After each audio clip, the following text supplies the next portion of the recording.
Memang ada yang mengatakan saya ini tolol, ada. Nggak apa-apa. Ya kan? Ada yang mengatakan saya bajingan yang tolol, ya kan? Tapi saya nggak sebut namanya, kalian sudah tahu loh itu. Nggak apa-apa.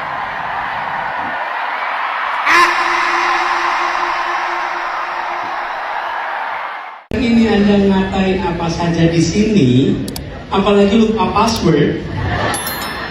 Mungkin pesan-pesan dari Mas Anies lagi, gimana supaya kita tuh tetap sifat kritis tapi menjunjung tinggi juga etika dan integritas. Gampang aja, udah ada contohnya.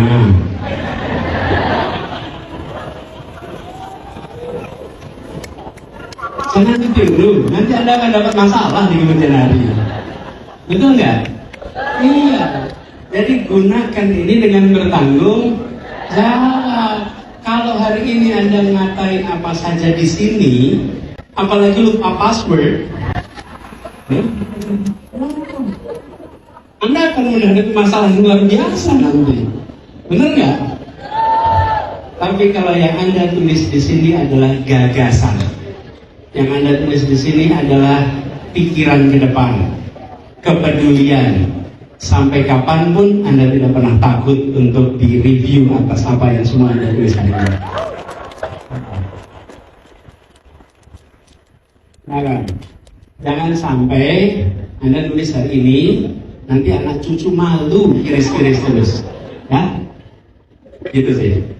Agak luar biasa jawabannya, jadi udah ada contohnya. Jadi teman-teman harus lebih smart lagi dalam bersosial media. Nggak hanya anak muda, semua anak-anak yang kemampuan untuk mengekspresikan yang tadi disebut kreatif dengan cara yang kreatif, yang membuat sebuah ide itu bisa bergulir bila dia diterima sebagai sesuatu yang baru, menarik, dan teman-teman memiliki kemampuan untuk menciptakan karya-karya kreatif yang luar biasa. Itu peluang yang baru sekarang ini muncul. Lalu yang terakhir barangkali, jangkauannya global, dikerjakannya di sini, tapi audiensnya global. Loh, itu angka apa, Garuda Biru itu jadi perhatian dunia, bukan? Ada apa di Indonesia sehingga muncul darurat demokrasi, betul tidak? Ini global, sehingga kita sering menyaksikan di negara lain terjadi peristiwa apa kita tahu.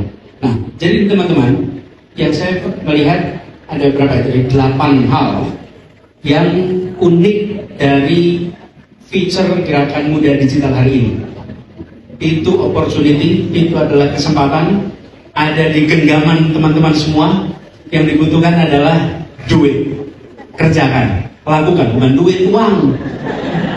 Do it, ya, just do it. Iklannya naik dulu, ya kan?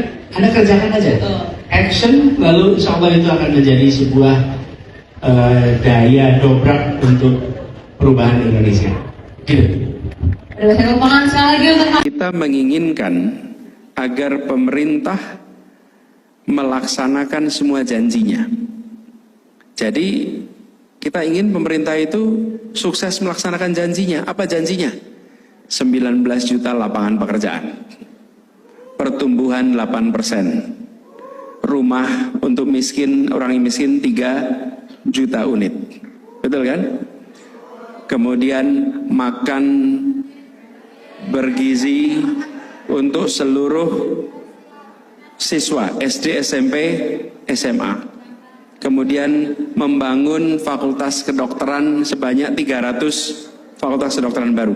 Itu adalah janji-janji yang baik untuk rakyat Indonesia, bukan? Ya, karena itu harus dilaksanakan. Dan menurut saya kita semua harus mendukung itu bisa terlaksana. Yuk laksanakan. 8% pertumbuhan, 19 juta lapangan pekerjaan, 3 juta rumah rakyat miskin, itu semua dikerjakan. Nah, jadi sebagai mahasiswa bantu memonitor, bantu itu terlaksana belum? Sudah berjalan 6 bulan, berapa rumah yang sudah dibangun?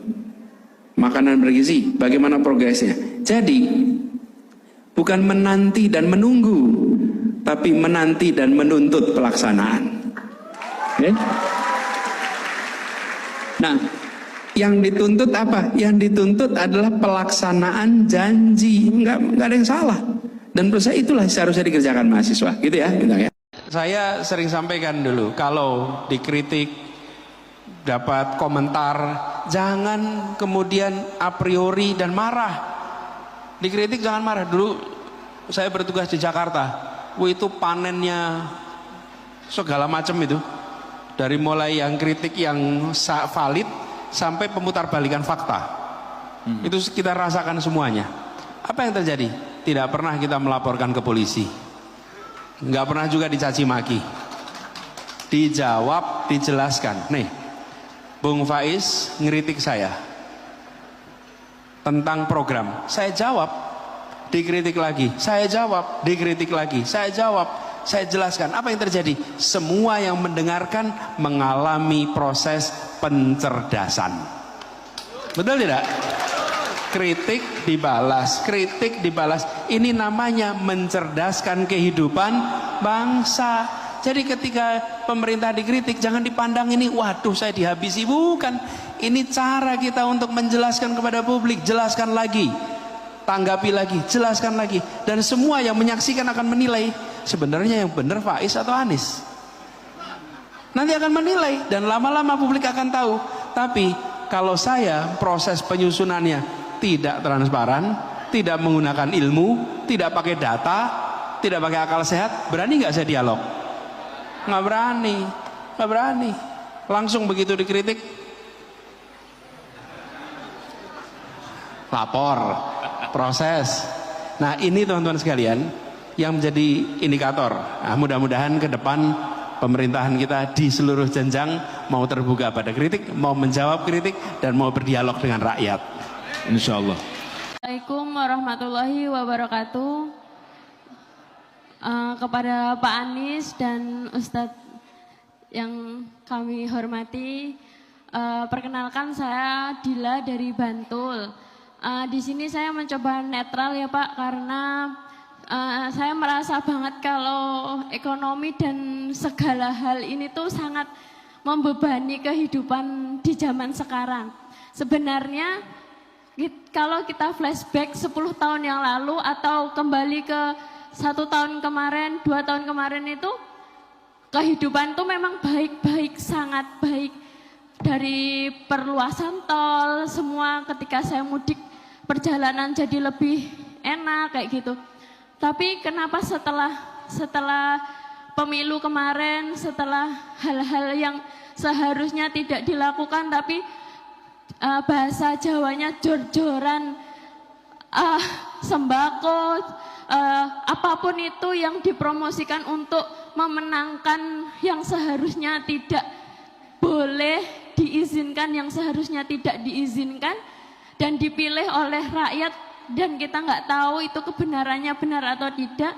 Karena sebelumnya saya senang ya, karena sebelumnya itu memang sangat bagus, tapi semakin kesini semakin sangat menurun. Jadi saya sangat kecewa gitu sama pemerintahan sekarang tuh, berita semua sangat buruk. Dan saya melihat lagi ke depan itu kok banyak sekali yang sudah AI, apa itu? AI, ya.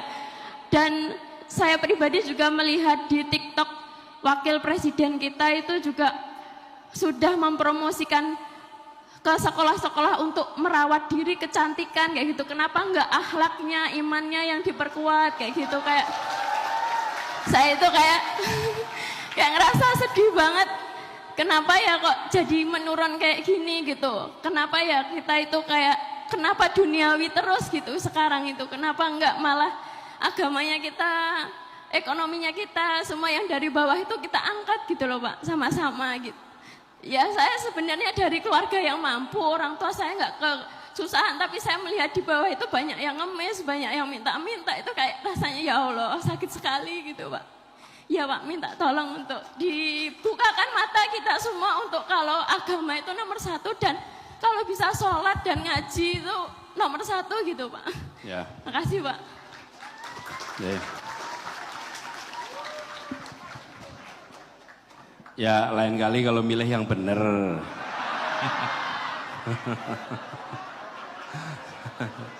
Iya. Kalau menyesal ya sudah menyesal lah gitu. Iya. Nggak milih katanya. Oh nggak milih.